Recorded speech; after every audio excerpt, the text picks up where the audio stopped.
हम लोग बात कर रहे थे इंडस वैली सिविलाइजेशन की और इसमें हमने ये उसका इंट्रोडक्शन देख लिया था। और नेक्स्ट जो पेज हमारा या नेक्स्ट जो हमारा टॉपिक है वो है उसके सीलिएंट फीचर्स। तो यहाँ हम देख रहे हैं सीलिएंट फीचर्स और यहाँ पर पहला जो है वो है अर्बन सिविलाइजेशन। ध्यान रखिएगा कि एग्रीकल्चर से आने वाले सरप्लस और ट्रेड से इस सिविलाइजेशन के पास इतना पैसा हो गया कि एक पर्टिकुलर कम्युनिटी या क्लास जो है वो शहरों में रखने रहने के लायक बनी या अपने आप को शहर में रखने के लिए वो कैपेबल थी। तो इस पर्पज से वहाँ पर सिटीज़ डेवलप होती हैं। दिमाग में रखिएगा, हमको लगभग 1500 साइट्स मिली हैं आईवीसी की, जिसमें से 10 to 11 साइट्स को माना गया है कि ये जो है अर्बन साइट्स हैं। They are consider to be cities of this civilization, है ना। उसके अलावा दिमाग में रखिएगा कि जो आईवीसी है it was part of the global trade and it was trading with Mesopotamia and Egyptian civilization. ध्यान रखना, जो आईवीसी है उसकी कंटेम्प्रेरी सिविलाइजेशन है मेसोपोटामिया, जो ईरान और इराक के बॉर्डर पर थी, है ना, ये दिमाग में रखना। और जो नाइल रिवर की वैली है ना, वहाँ पर कौन सी थी, इजिप्शियन सिविलाइजेशन थी। और इनके साथ हमारी जो सिविलाइजेशन है वो लैंड रूट और सी रूट के थ्रू ट्रेड किया करते थे, है ना, ये बहुत इंपॉर्टेंट है। सी रूट के हमारे पास एविडेंसेस हैं, हम इंडिविजुअल साइट्स पे देख लेंगे, लेकिन ध्यान रखना हमें जो है पोर्ट्स मिले हैं, बंदरगाह मिले हैं, है ना। हमको जो है शिप्स मिले हैं, शिप्स के मॉडल, सॉरी शिप्स नहीं मिले एग्जैक्टली, शिप्स के मॉडल मिले हैं। और लोथल एक साइट है इनकी, लोथल इनकी एक साइट है और लोथल से हमको एक डॉकयार्ड मिला है जहाँ पर शिप्स रेस्ट करते हैं या फिर उनका मेंटेनेंस होता है ना। तो ये थोड़ा दिमाग में रखना, इन एविडेंसेस को हम डिटेल में बाद में देखेंगे। अभी बस इतना ही दिमाग में रखें कि ये जो थे ग्लोबल ट्रेड में पार्टनर थे, मेसोपोटामिया और इजिप्ट के, और ये उनके साथ ट्रेड करते थे via land and sea route, है ना, ये दिमाग में रखना। उसके अलावा इसमें जो टाउन्स हैं उनकी भी अपनी कुछ salient फीचर्स हैं, जैसे कि this towns were divided into two parts. The first is Citadel, है ना, सिटाडेल यानी कि दुर्ग, और लोअर टाउन यानी कि निचला शहर में ये डिवाइडेड थे।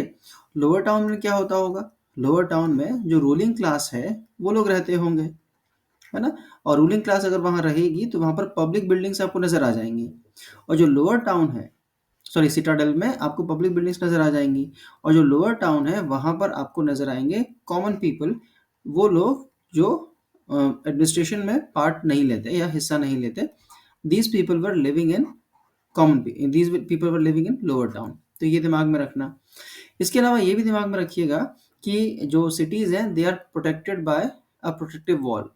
और जिस भी शहर के चारों तरफ आपको प्रोटेक्टिव वॉल नजर आएगी तो उसको हम बोलेंगे फोर्टिफिकेशन, और जो टाउन होगा उसको हम क्या बोलेंगे, फोर्टिफाइड टाउन, है ना, फोर्टिफाइड टाउन।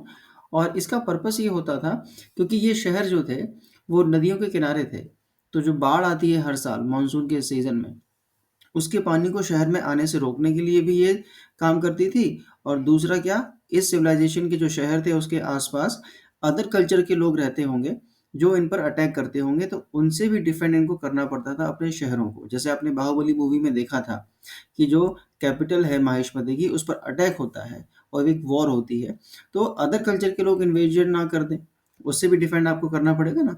तो इस वे में फोर्टिफिकेशन हुआ करता था। फिर नेक्स्ट जो है वो है हमारा टाउन प्लानिंग। टाउन प्लानिंग जो है, टाउन प्लानिंग जो है हमको लोअर टाउन में नज़र आएगी। और जिस तरीके से टाउन प्लानिंग थी उसको हम बोलते हैं ग्रिड बेस्ड और chess board pattern of town planning. इसमें क्या होता था, दो मेजर रोड्स होती थी जो नॉर्थ से साउथ और वेस्ट से ईस्ट रन करती थी, और एक दूसरे को ये परपेंडिकुलर 90 डिग्री पर काटती थी। और इस तरीके से जो शहर है वो चार ब्लॉक्स में डिवाइड हो जाता था, है ना। और हर ब्लॉक के अंदर ये छोटी छोटी जो लेन्स हैं, गलियां हैं, छोटी सड़कें हैं, वो एक दूसरे को 90 डिग्री पर ही काटती थी लगभग। और जो मेजर रोड है उसको वो 90 डिग्री पर ही कनेक्ट करती थी, है ना। तो इस तरीके से जो ये चारों ब्लॉक लेन्स के थ्रू या छोटी सड़कों के थ्रू ग्रिड में डिवाइड हो जाते थे। और इसी वजह से हमने इसकी टाउन प्लानिंग को क्या बोल दिया था, ग्रिड बेस्ड और चेस बोर्ड पैटर्न। अब इस तीसरा पॉइंट क्या है इसमें, ड्रेनेज सिस्टम। जो ये जो सड़कें हैं इन सड़कों के किनारों पर आपको ड्रेन्स, नालियां नजर आ जाएंगी, है ना, यहाँ पर नालियां नजर आ जाएंगी इनके किनारों पर। होगा क्या, जो लोग घर में रहते हैं उनके घर से निकलने वाला जो वेस्ट वाटर है वो तो आपको ड्रेन आउट करना पड़ेगा ना, और जब पानी गिरेगा तो तब भी पानी को आपको ड्रेन आउट करना पड़ेगा, वरना वो पानी जो है घरों में भर भर जाएगा। ध्यान रखना, यहाँ पर बहुत अच्छा सिस्टम था, ड्रेनेज सिस्टम बहुत अच्छा था। इसमें जो ड्रेन्स होते थे, जो नालियाँ होती थी वो कवर्ड होती थी, है ना? और यहाँ पर एक फिक्स डिस्टेंस या सर्टेन डिस्टेंस पर मैन होल्स होते थे जिससे आप नीचे उतर कर उसको साफ कर सकते हो। और इस तरीके से सोकेज पिट्स भी हुआ करते थे, है ना? ये दिमाग में रखना। उसके अलावा घरों को या घरों के पानी को नालियों तक लाने के लिए इन्होंने टेराकोटा पाइप्स का इस्तेमाल किया था। टेराकोटा क्या होता है? जैसे मटका नहीं होता, कच्ची मिट्टी हो, उसको आप कोई शेप दे दो और उसको आग में पका लो, है ना? यानी कि बर्न्ड क्ले, इसको टेराकोटा कहते हैं। तो इस टाइप के पाइप्स यहाँ पर यूज़ किए जाते थे, ठीक है? नेक्स्ट क्या है? इनकी ब्रिक्स। इनकी ब्रिक्स भी एक अजब ही या बहुत ही डिस्टिंग्विशिंग फीचर है, दिमाग में रखिएगा। इसका जो शेप था वो 4:1 के रेशो में था। मतलब इनका जो लेंथ होगी, जैसे ये ब्रिक है ना? अगर इसको हम ब्रिक माने तो इसके हम डायमेंशंस को देखें तो डायमेंशंस किसी भी नंबर के, सेंटीमीटर के, इंचेस के हो सकते हैं, लेकिन उनका जो रेशो रहेगा, है ना, ये लंबाई जो रहेगी 4 के रेशो में रहेगी, और ये जो चौड़ाई रहेगी वो 2 के रेशो में रहेगी, और ये ऊंचाई जो रहेगी वो 1 के रेशो में रहेगी, है ना? चाहे वो 80, 40 और 20 हो, चाहे वो 40, 20 और 10 हो। तो ध्यान रखना कि ये इनका शेप है। दूसरा, ये जो ईंटें थी, ये जो ब्रिक्स इन्होंने इस्तेमाल की हैं, वो किस टाइप की हैं? बर्न्ट हैं। यानी कि ये लोग आग में पका लिया करते थे ना, आग से अपनी ईंटों को पकाकर थोड़ा-सा मजबूत बनाते थे। तो ये भी इनको अपनी कंटेम्परेरी सिविलाइज़ेशन से अलग करती हैं, क्योंकि मेसोपोटामिया और आपके इजिप्शियन सिविलाइज़ेशन में बर्न्ट ब्रिक्स का इस्तेमाल नहीं किया जाता था।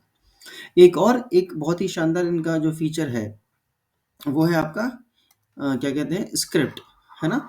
इंडियन हिस्ट्री में पहली बार स्क्रिप्ट अगर नज़र आती है तो वो है इंडस वैली सिविलाइजेशन, है ना? हड़प्पा सभ्यता में। इस स्क्रिप्ट को पिक्टोग्राफिक कहा गया।